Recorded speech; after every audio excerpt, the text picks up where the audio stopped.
है तपाईहरुले नि यो एउटा क्षेत्रको निम्ति अथवा यो कोलबुङ क्षेत्रमा सर्वप्रथम एउटा यो स्मारक आफ्नो परिवारको एकजना सदस्य गुमाएको दुःखद छन् सँगसँगै एउटा स्मारक पनि बनाउनु पनि है। यो स्मारक बनाउने एउटा यो नयाँ कुरा नभए पनि यो क्षेत्रको निम्ति चाहिँ नयाँ कुरा रहेको थियो नि है। यो कसरी तपाईलाई आयो यो बनाउनको निम्ति चाहिँ? नमस्ते है, म सुजाता छेत्री, वाइफ अफ शहीद शिव छेत्री। अन्त यो चाहिँ अब मैले पहिलादेखि सोचेको थिएँ यसरी अब बनाउँछु भनेर। मेरो ठुलो इच्छा थियो, आज चाहिँ अब मेरो यो इच्छा पुरा भयो। यो बनाउनु है तपाईहरु परिवार पक्ष सँगसँगै शिवलाई याद गर्नुपर्ने एउटा यो नजिकमै बनाउनु पनि है। परिवार पक्ष सँगसँगै गाउँलेको पनि सहयोग रह्यो नि है, कस्तो के रह्यो? यो त मैले एकदम मनभित्रबाट बनाएको मायाले होइन, यो त अब पछिसम्म चिना रहिरहोस् है। अन्त घर अब सबैले सपोर्ट गर्यो, त्यसको लागि चाहिँ धेरै धेरै सबैजनालाई आइदिनु भयो, त्यसको लागि धेरै धेरै धन्यवाद। तपाईँ एकजना पिता हुनुहुन्छ है, एउटा छोराको स्मारक बनाउनु भने एउटा नरमाइलो पनि लागिरहेको छ है। तरै पनि एउटा यो एउटा विधिले बनाएको विधान हो, सबैले मान्नु पनि पर्छ नि है। के भन्नुहुन्छ तपाईँ? यो हामीले सोचेकै थियौँ पहिलादेखि, हामीले बनायौँ, सबै गाउँलेहरूले समाजले हाम्रो सहायता दियो है। हजुर, यसमा हामीले एकदम खुसी लाग्यो, सबैतिर आइदियो खुसी लाग्यो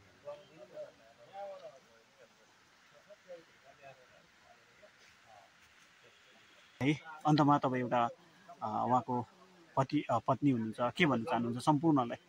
सम्पूर्णलाई चाहिँ म यही रिक्वेस्ट गर्न चाहन्छु, हामीले चाहिँ अब यो एकदम मायाले बनाएको ढुङ्गाहरू यसो यो मैलाहरू नगरिदिनुहोस् भनेर, ढुङ्गा मैला कुचेलाहरू चाहिँ नगरिदिनुहोस्। हस् त, हामीले समय दिनु धन्यवाद है।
ओम भद्रं कर्णेभिः शृणुयाम देवा भद्रं पश्येमाक्षभिर्जत्रा स्थिरैरङ्गितु शुभागो स्वस्तनोभिर्व्यसेमहि देवहितं जदायुः।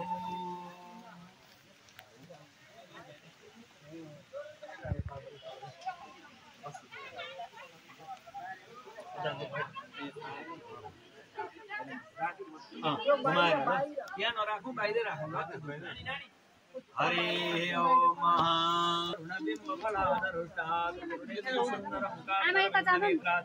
कृष्णात् परं तमहं न जाने। ओम कृष्णाय वासुदेवाय हरे परमात्मने प्रणत पुष्प अगाडि। अब नि यो दियोदेखि यहाँ असर पुर्याउँछ कि पुर्याउँदैन?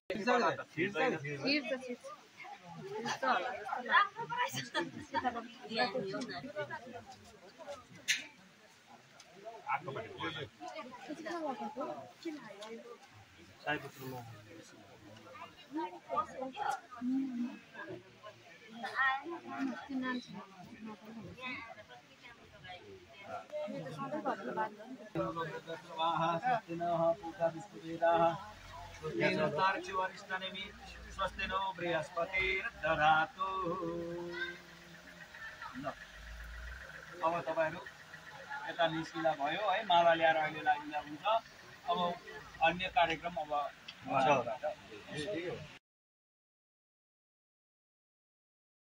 राष्ट्रिय झण्डाको सम्मान गरिदिने अनुरोध गर्दछु।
त्यसरी नै कुलविजनबारी डिस्ट्रिक्ट महासचिव, त्यसरी नै हलदार विदेश राई, सुबेदार मानसिंह तामाङज्यू, असित राईज्यू, मिलन राईज्यू, सञ्जय राईज्यू, सदस्यगण साथै आमन्त्रित अतिथिवर्गलाई माल्य अर्पण गरी स्वागत जनाइदिने अनुरोध गर्दछु।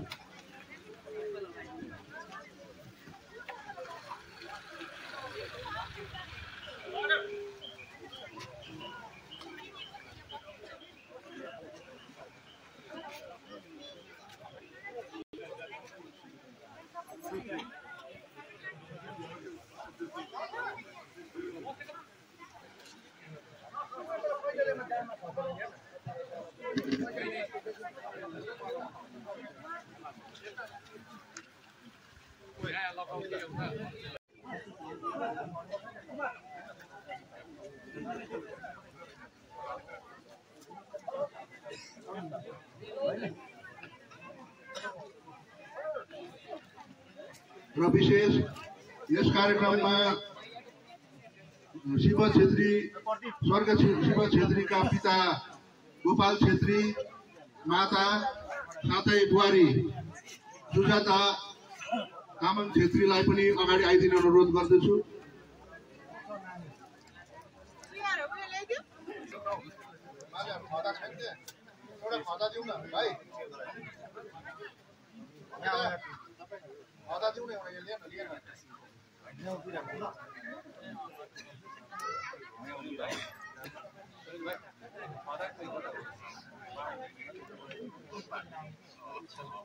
गर्दै र अनावरण पछि सबैले शालिगमा खदा अर्पण गरिदिने अनुरोध गर्दछु।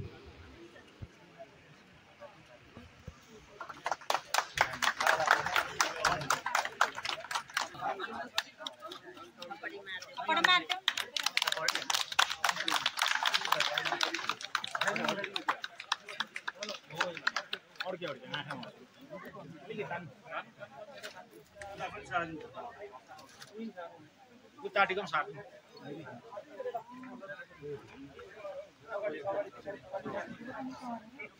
अन्त घोडा टेक न अन्त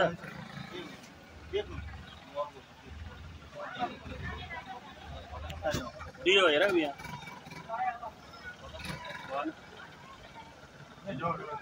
दियो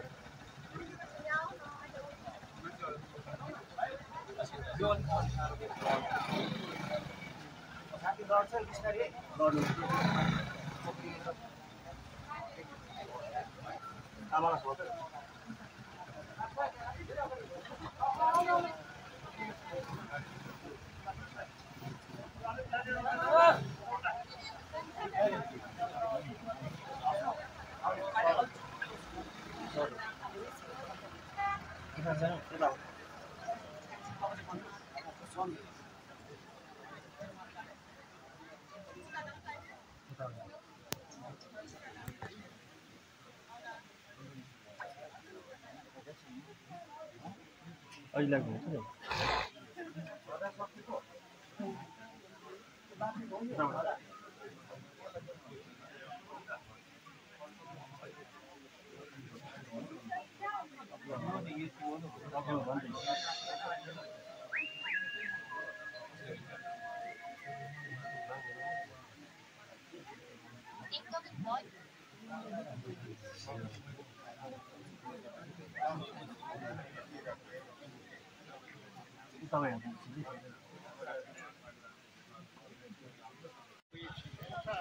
सर विशेष नै यो कोलबुङ देउराली सङ्घले एउटा यो क्षेत्रको निम्ति अथवा यो सर्वप्रथम कार्य गरिरहेको छ नि है, एउटा शालिग अनावरण गर्यो।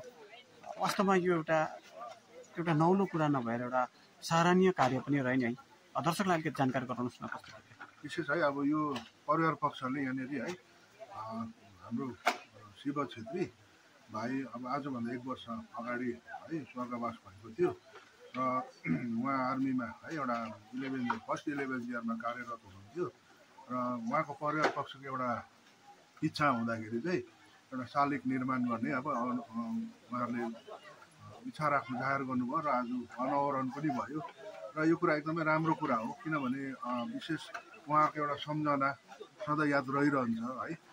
एउटा पछि भविष्यसम्म सँगसँगै अब यो शालिग निर्माण गर्दाखेरि एउटा कुरा के हुन्छ भन्दाखेरि यो वरिपरि हाम्रो उद्देश्य चाहिँ के हो भन्दा उहाँहरूको सम्झना साथसाथै यो शालिग वरिपरि यसो गार्डनहरू बनाइदियो भने कोही आएर यसरी यहाँनिर बसेर है एउटा आनन्द लिन्छन्, उहाँहरूले त्यो विषयमा जानकारी लिन्छ। एउटा गाउँमा नौलो एउटा यो भयो र हामी यही भन्छौँ कि भविष्यमा पनि यस्तो कुराहरू बनियोस्। धेरै नै यस्तो आर्मी मात्रै नभएर अरू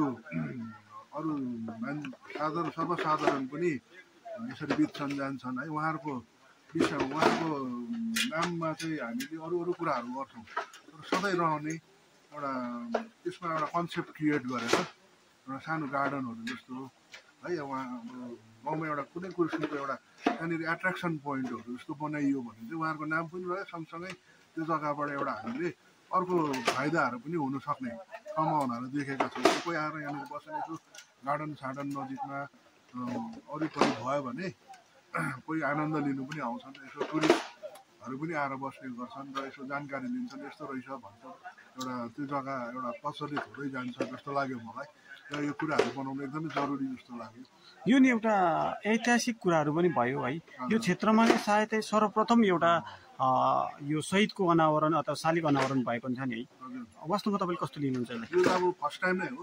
यो पहिला कसैले पनि यस्तो काम गरेको थिएन। पहिला त एउटा कसैको मर्नेहरूको नाममा चौतारा बनाइन्थ्यो, नाम लेखेर राख्थ्यो है। त्यसमा एउटा तर आज यो शालिग अनावरण हुँदा चाहिँ एउटा नौलोपन भयो र नौलोपन सँगसँगै यसले चाहिँ अब यहाँ मान्छेलाई राम्रो देख्यो। एउटा मजाको हुँदाखेरि चाहिँ है अब नौलो भयो। यो भविष्यमा अझै यहाँ परिवार पक्षसँग हामीले पनि कुरा राखेको छौँ।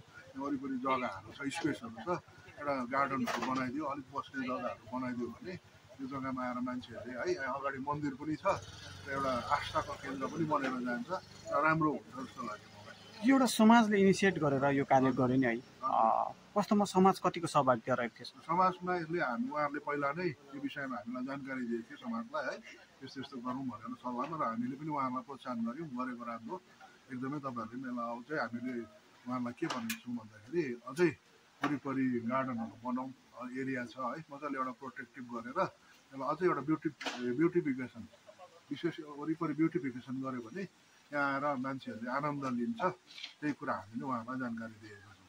यो एउटा तपाईँले उदाहरण पनि गर्नुभयो नि है, जसको पनि शहीद हुनुभएको छ है, कसैले चाहनुहुन्छ नि उहाँलाई के सन्देश दिनुहुन्छ? उहाँलाई यही भन्छु कि विशेष शहीद कसै अब जितेर जानेहरूको नाममा यस्तै प्रकारको नयाँ कन्सेप्टमा है एउटा शालिग गरेर या कुनै कन्सेप्टमा पनि यस्तो गाउँमा यस्तो चिजहरू बनाउनु पायो भने चाहिँ एउटा गाउँमा सुन्दरीकरण पनि भएर जान्छ र सँगसँगै एउटा नाम पनि सधैँ बसिरहन्छ है। उहाँहरूलाई यही अनुरोध गर्न चाहन्छु कि भविष्यमा कसैले इच्छा गर्यो भने हामीसँग उहाँहरूले पनि आइडिया आएन भने है एउटा सबै एउटा सल्लाह गरेर के गरौँ त उहाँको नाममा जो बितेर गएको छ उहाँको नाममा के गर्दा चाहिँ सही हुन्छ त्यो कुरा हामीले राख्यौँ भने चाहिँ हामीले उहाँहरूलाई पनि यस्तै प्रकारको सजेसन दिन्छौँ कि चाहिँ अब हाम्रो हिल एरिया हो है, हामीलाई एउटा एट्र्याक्सन चाहिएको छ, टुरिज्म उहाँहरूको नाममा पनि सधैँ मान्छेहरू खुसी भएर जाओस्, एट्र्याक्टिभ भएर जाओस्, सुखी भएर होइन, एकदमै यहाँबाट चाहिँ उहाँहरू खुसी भएर जाओस् भन्ने एउटा